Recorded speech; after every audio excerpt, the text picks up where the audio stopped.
We provide you the platform to turn your dreams into reality. Give wings to your aspirations with KR Mangalam University. Bharat के खिलाफ युद्ध में पाकिस्तान को हथियार देने के लिए भारत में तुर्की का भी लगातार विरोध हो रहा है। सोशल मीडिया पर बॉयकॉट तुर्की ट्रेंड कर रहा है।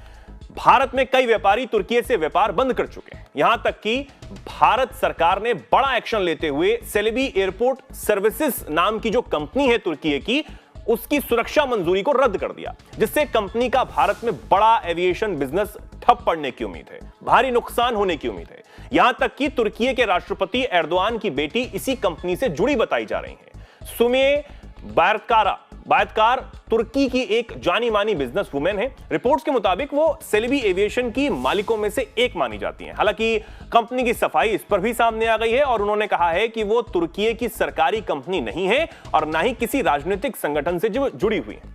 अब सवाल यह है कि इस सब के बाद भी तुर्की भारत पाकिस्तान तनाव को सुलझाने के लिए चौधरी बनता हुआ नजर आ रहा है।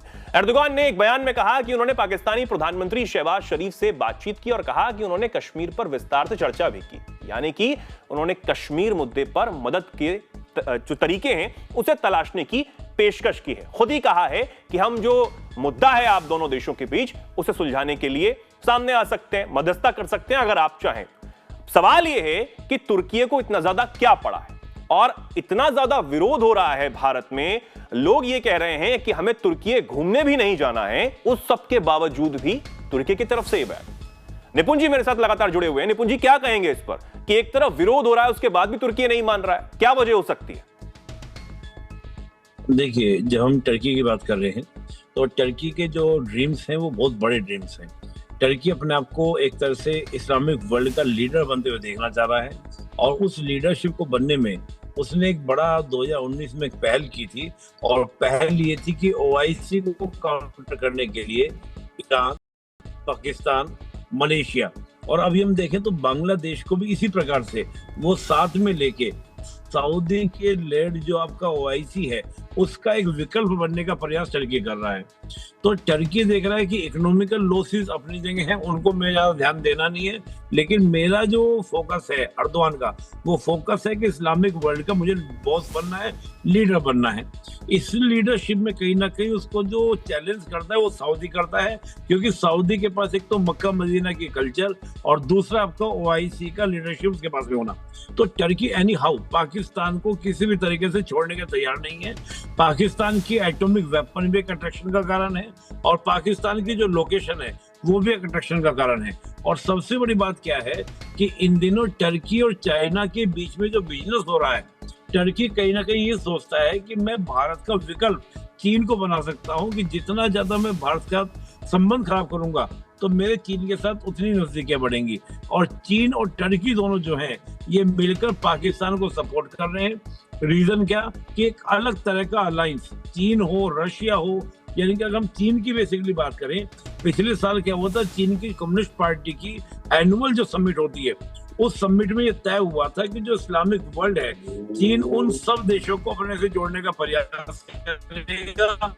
तो चीन दिख रहा है और टर्की उसका प्रमुख सहयोगी बना हुआ है और टर्की अपने आप को स्ट्रॉन्ग दिखाने के लिए कि इस्लामिक वर्ल्ड में मेरी बहुत बड़ी पहचान है, बड़ी मेरा रुतबा है, तो पाकिस्तान को एनी हाउ सपोर्ट करने को तैयार है। और मैं एक बात और कहूंगा, इतिहास का भी कुछ इसके मन में कहीं ना कहीं की जो हिस्टोरिकल, आपको याद होगा एक हाइफा एक वॉर हुआ था, उस हाइफा को लेकर भी भारतीय सैनिक टुकड़ी ने ही ऑटोमन एम्पायर के जो सैनिक थे उनको हराया था और इजराइल की स्थापना उसी के बाद जो बोल्फोर घोषणा हुई थी, इजराइल की स्थापना हुई थी। तो आपने देखा होगा इस कॉन्फ्लिक्ट के दौरान भी इजराइल खुलकर पूर्ण रूप से हमारे साथ था, तो टर्की जो था वो पाकिस्तान के साथ था। तो मैं मानता हूं कि एर्दोगान की अपनी राजनीतिक महत्वाकांक्षा। और एक बात मुझे और याद आती है, 2016 में जब एर्दोगान का तख्ता पलट होने का प्रयास किया गया था तो पाकिस्तान की फोर्सेस वहां पर गई थी और एर्दोगान के तख्ता पलट को रोकने का प्रयास किया गया था। तो ये सब कारण है कि इसमें मेरे जल्दी से दो सवाल है निपुण जी। एक तो सबसे महत्वपूर्ण ये सवाल कि ऑपरेशन दोस्त, वो ऑपरेशन जिसमें भारतीय जवानों ने, भारत के जो एसडीआरएफ है, एनडीआरएफ है, उनके जवानों ने तुर्की की खूब मदद की। 2023 में जो भीषण भूकंप तुर्की में आया, कई हजार लोगों की जान चली गई थी और उसके बाद भी वहां पर तमाम चीजें मुहैया करवाना भारत की तरफ से, उसमें जो प्रधानमंत्री नरेंद्र मोदी हैं उन्होंने खूब सराहना की थी हमारी सेना की। क्या वो ऑपरेशन दोस्त भी भूल गया है क्या तुर्की? देखिए, जब हम एक यूनिटी ग्राउंड्स की बात करते हैं या नैतिकता, ये नैतिकता की बात है, यूनिटी ग्राउंड्स की बात कर रहे हैं। एक अंतर्राष्ट्रीय राजनीति का चेहरा होता है कि जब हम नेशनल इंटरेस्ट की बात करते हैं, हित की बात करते हैं, तो राजनीति के सामने नैतिकता दम तोड़ देती है। मानवाधिकार, यूनिटी, ये कोई मुद्दे नहीं चलते। जब देश, कोई भी देश या नेता अपने इंटरेस्ट, अपने हित को लेकर सोचे, तो नैतिकता अक्सर राष्ट्रीय हित के सामने दम तोड़ देती है।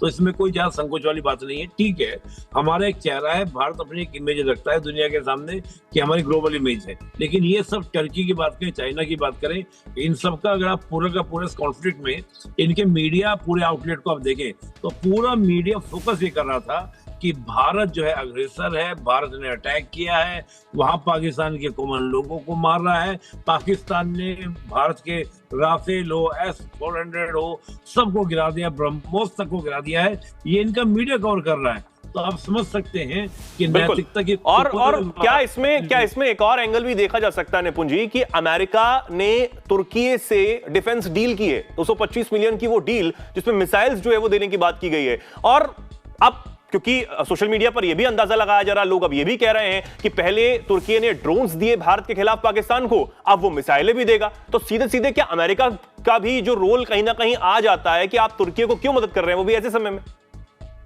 डिफेंस डील कर रहे हैं आप? पाकिस्तान, हाँ देखिए, अमेरिका का तो मैंने आपको कहा कि अमेरिका चेक एंड मैट की पॉलिसी लेके चलता है। पाकिस्तान को वो सपोर्ट इसलिए कर रहा है कि समय आने पर अमेरिका पाकिस्तान को यूज कर सके। और दूसरा, जिस प्रकार चीन की नजदीकी पाकिस्तान से बढ़ रही है, तो अमेरिका के लिए ये भी तनाव की बात है। और आपने चेतन जी की बात और देखी होगी, जिस प्रकार अमेरिका की आलोचना खुद पाकिस्तान के विदेश मंत्री, पाकिस्तान के रक्षा मंत्री कर रहे हैं। वो कह रहे हैं कि मेरी भारत जिनको भी टेररिस्ट बोल रहा है, ये वो लोग हैं जो 80 के दशक में अमेरिका के सहयोगी थे। मेन डेट अमेरिका टेररिस्ट है, हम टेररिस्ट नहीं हैं। फिर भी अमेरिका सपोर्ट कर रहा है, क्योंकि रीजन क्या है? एक तो अमेरिका को अपनी पोल पट्टी खुलने का डर है कि अगर हमने सपोर्ट नहीं किया तो ऐसा ना हो पाकिस्तान सारे डॉक्यूमेंट पब्लिक करना शुरू कर दे, पहली बात। और दूसरा, पाकिस्तान की जो लोकेशन है ना, वो अमेरिका के लिए बड़ा इंपॉर्टेंस बना देती है। मैंने कई बार कहा कि पाकिस्तान एशिया के चौराहे पर है, जो वेस्ट एशिया, आपका ईस्ट एशिया, सेंट्रल एशिया और साउथ एशिया और साथ ही अरब सागर में ये ओपन होता है। ईरान के नजदीक है, अफगानिस्तान के नजदीक है, भारत के नजदीक है, चीन से अटैच होता है। तो बहुत सारे ऐसे रीजंस हैं जो अमेरिका पाकिस्तान को सपोर्ट करता है। और अमेरिका का सोच ये है कि पाकिस्तान को ताकतवर नहीं लेकिन जिंदा रखो, ताकि जब चाहे हम पाकिस्तान की जमीन का यूज कर सके। जैसे 9/11 के बाद जब अफगानिस्तान पर अटैक करना था तो पाकिस्तान की जमीन का प्रयोग किया गया था। अब भी स्थिति ऐसी होगी कि चीन जिस प्रकार नाप तोलकर लोन दे रहा है पाकिस्तान को, अमेरिका खुले हाथ से लोन देने के लिए 1 बिलियन का जो IMF के द्वारा बेल आउट पैकेज दिया गया, मैं बिल्कुल नहीं मान सकता। रीजन क्या है कि IMF एक्टिव 5% वोटिंग परसेंटेज के बाद आपको किसी को लोन देता है। और वहां पर हम देखें तो अमेरिका के पास 16.5% वोटिंग राइट है। तो अमेरिका की सहमति के बगैर तो मिल ही नहीं सकता था पाकिस्तान को लोन। तो मैं मानता हूं कि पाकिस्तान को केवल एक मोहरे की तरह अमेरिका क्या रखता है, जीवित रखता है। बिल्कुल। और अब जो तुर्की से डिफेंस डील हुई है, AIM-120 C8 53 मिसाइलों की ये डील की गई है।